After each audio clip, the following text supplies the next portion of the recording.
Hi, this is Abe Pretanzer from Awards Radar, and I'm thrilled to be speaking with Michael Engler and Sally Richardson Whitfield about their new show, The Gilded Age. How are you both doing today? Very well, thank you. Yeah, how about you? Good, good. It's great to be able to speak with you. I've had a chance to watch the first few episodes of the show.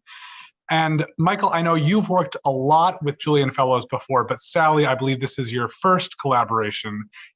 Do you think there's a legacy of Downton Abbey hanging over this show, and is that a good thing? Well, I think it's both. I think, what's wonderful is that we have this built-in audience of people who are looking forward to it.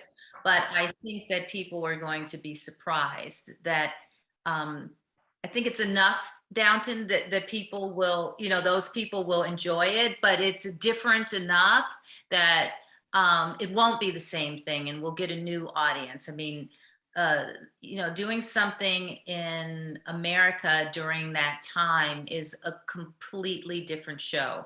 And I think Michael says it the best. That was a period of ending, and this is a period of beginnings. Having high expectations is always a little bit of a, imposition in some ways. It can be scary, but I'd rather have high expectations than low ones, given the choice. And, I think it also gives us all something to shoot for. Like, on the one hand, listen, everything everybody loves about Julian's work is there. It's his incredible insight into humanity of every class and scale, upstairs, downstairs, all that, the humor, the emotion, the romance, the intrigue. And then he has such a particular insight, I think, into this moment in American history, because he's been a fan of it and a student of it for so long. He's a huge fan of Edith Wharton and Henry James and just the history of the period. So he brings a long life of passion to it that I think does distinguish it. I agree. I do feel like there are even more characters on this show than there were on Downton Abbey. I'm not sure that that's necessarily true, but it's such a scope with so many. So it is true. Okay, that's good. It is true. I mean, upstairs, downstairs. I mean, Downton Abbey was upstairs, downstairs in one house. This is upstairs, downstairs in two houses, plus a whole world of women, plus a whole world of men in business. I mean, it's a really big canvas, much bigger than that. And it's the difference between a beautiful country estate and, a booming 19th century city, New York City, which was sort of the fastest growing city in the world. Yeah. And I think that it also deals with race in addition to class in a way that show doesn't. Is that an opportunity you've been excited to explore with this show? I have. Sally? Yeah, I mean, definitely for me. And I, for obviously as a woman of color, I'm excited that people are learning that that we weren't just there tending to people's crops. There were people of color who were accumulating great wealth and starting their own communities and figuring out a way to weave that into the Gilded Age world in a way that made sense. And I think that I think Michael and I both found a really, really good way so that it felt authentic and not forced.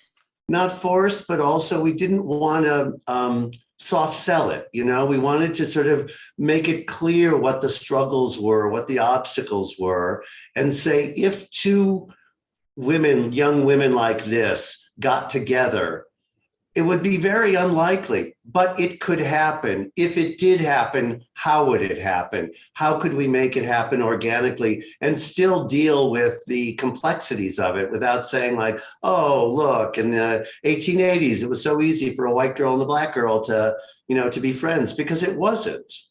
And there was definitely a delicate balance of how do we show reality and how people would be reacting to Peggy, but keep the dignity of her character. And I know that it was very important to Danae to do that too.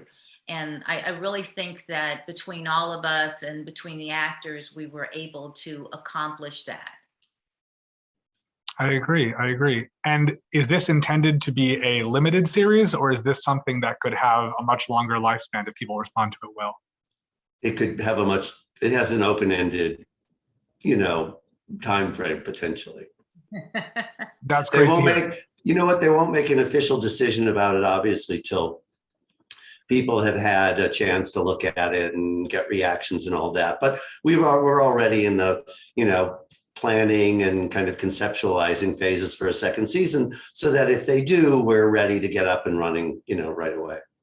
That's great. And of course, this is airing on HBO as opposed to something like Netflix, where very often all the episodes are dropped at once. Do you like the idea that this is a weekly thing, appointment television, or would you prefer if people were able to binge and get through it once?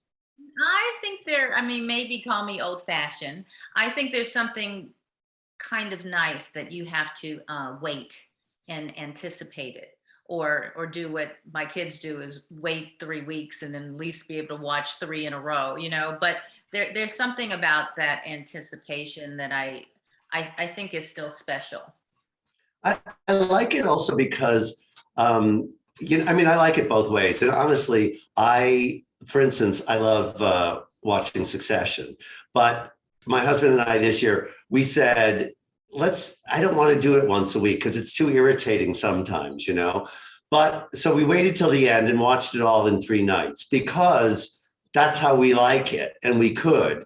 And we kept telling people, don't tell us, don't tell us. And it was fun to watch it that way. It's like reading a book over a few days, But what I do like about the other way, which I do follow certain shows that way, is that for fellow fans of it, then the next week you can all talk about it. And you're all at the same place. You're not saying, how far are you? What did you, you can kind of do that. And there's that sort of cooler feeling that you can have with a group of people where, everybody's at the same, episode at the same time. That's fair. Well, I do think enough happens in every episode of this show that it leaves you satisfied. You do want more, but you're still processing everything that's going on. So I like the fact that it's once a week, even though I have access to some of the episodes I can watch faster. Right, I'm choosing not to because I also want to experience it a little that way and space it out a bit more. So, yeah.